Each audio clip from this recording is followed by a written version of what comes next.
How's it going, guys? My name is Luis, and like many of you guys, I'm incredibly excited for Super Smash Bros. On the Switch. The Invitational / reveal event is next week, and thanks to Nintendo, I'll actually be at E3 and the Invitational next week playing the game, so expect a full preview / impressions of the game sometime next week during E3. But until then, I want to do a little prediction / wishlist video, sort of get my last minute predictions for the characters I think are going to be revealed at this event before it actually happens. So let's see how many of these characters are actually in the game, if any of them. First up, Crash Bandicoot.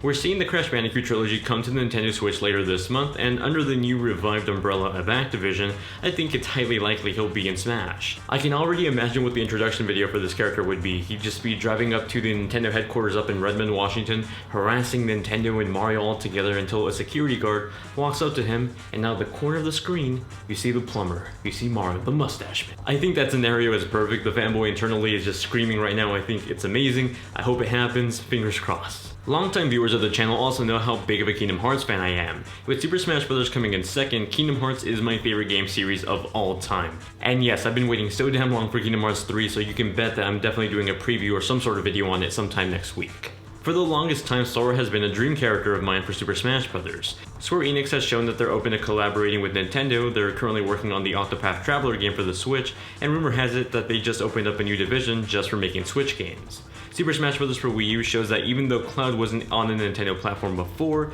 it doesn't mean he can't be in the game.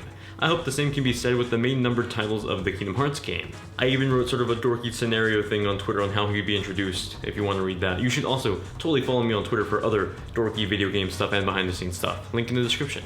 Recently, Microsoft Phil Spencer said that he's completely open to Banjo being in Smash Bros., and Microsoft has been much more platform friendly lately. I think it's highly likely we'll see Banjo-Kazooie in Super Smash Bros. This time, though if I'm being honest, I'd be much more excited for Conker to be in Smash Bros. Regardless, I think seeing a Microsoft IP in Super Smash Bros. Would be weird at first, though also awesome. Banjo and Conker have both started off on Nintendo platforms, and seeing either one of them in Smash Bros. Would be fantastic. Then again, what if Steve from Minecraft gets announced as a Microsoft IP if that ever happens? Actually seems much more likely now. Crap. I really hope it's a rare IP. Another third-party character I think we'll see is Rayman from Ubisoft. Nintendo and Ubisoft recently collaborated on Mario + Rabbids Kingdom Battle, and though it's a Rabbids game, I don't think a Rabbid character would be as an iconic fighter as much as Rayman would be. Rayman was a heavily rumored character for the last game to the point that everybody got tricked by Omni when he made that fake reveal for Rayman. Then again, if they do go with the whole Rabbids thing, they could do that thing they did with Bowser Jr. and just give the Rabbid a bunch of different characters to match the whole Kingdom Battle aesthetic. Yeah, it's possible, I guess, but I'd rather have Rayman. Now let's talk about Nintendo characters like Springman from ARMS. Much like Splatoon, ARMS is a new ambitious IP from Nintendo, one that primarily lives online. It sold decently well, though I'm sure Nintendo would love to open up the IP to more gamers and game popularity. Just like Fire Emblem got popular in the West through Super Smash Bros. Melee, I expect Nintendo to do the same with ARMS. Plus, the characters from ARMS are already fighters, perfect for Super Smash Bros. And wacky enough for some chaotic movesets. In another move to make a character more popular, I think we'll see Chibi Robo join the fight. Back when everyone was waiting for a Nintendo Direct to get announced, Nintendo trolled desperate fans by tweeting out a random picture of Chibi Robo on fire. I don't think that was a troll though, I think that was actually our first Super Smash Bros. Teaser. Look at the announcement trailer for Smash on Switch and you'll see a theme of fire everywhere, perfectly fitting with the whole Chibi Robo image that was tweeted randomly. I personally wouldn't be surprised if that whole character teaser gets brought back up during the Invitational and gets confirmed as a real character. The next character technically isn't new, but a veteran character. I think the Ice Climbers will make a return to Smash. They were wrongfully kicked out of our last game because the 3DS could not handle the character. It was a tragedy, a devastation really.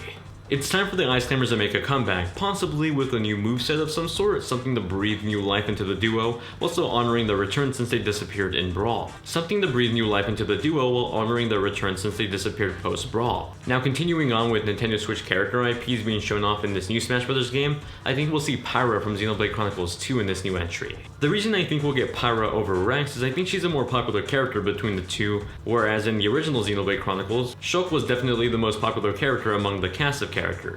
Having Pyra do crazy fire-themed slashes with a long-range attack would be completely fantastic to see and do. Plus, I would totally main her as a female swordsman character that can do aerial slashes a bunch of times. I think that'd be really cool. Now, every Super Smash Bros. Game so far has had a weird obscure character that no one either really predicted or knows. There was Ness for the N64, which wasn't really that well known in the West, Mr. Game & Watch in Melee, Rob in Brawl, and then the Wii Fit Trainer and Duck Hunt in the Wii U game. For Super Smash Bros. Switch, I think it has to be a character that everyone has seen before but doesn't really remember or recognize as a character, And if I had to bet on the character, I think it'd be the blue-haired girl from the news channel on the Nintendo Switch. Think about it, everyone who has a Switch has seen this girl at some point in their main menu. She's cute and friendly looking, and seeing her beat the crap out of Mario and Pikachu would be just as hilarious as the Wii Fit trainer telling you to stretch your legs mid-fight. Just imagine that one of her attacks is being able to throw her headset around. That'd be just amazing. But let me know what you guys think will be announced both first party and third party at the Super Smash Bros. Invitational next week. Let me know your own predictions. I actually asked some of you guys on Twitter earlier before I made this video. A lot of you guys seem to want Crash in this game, so hopefully it gets announced too. If you guys enjoyed the video, drop it a like. If you're new here, subscribe for more content just like this, especially some reviews on the Switch, PS4, and Xbox One. Thank you all very much for watching, and I'll see you all in the next one. Bye.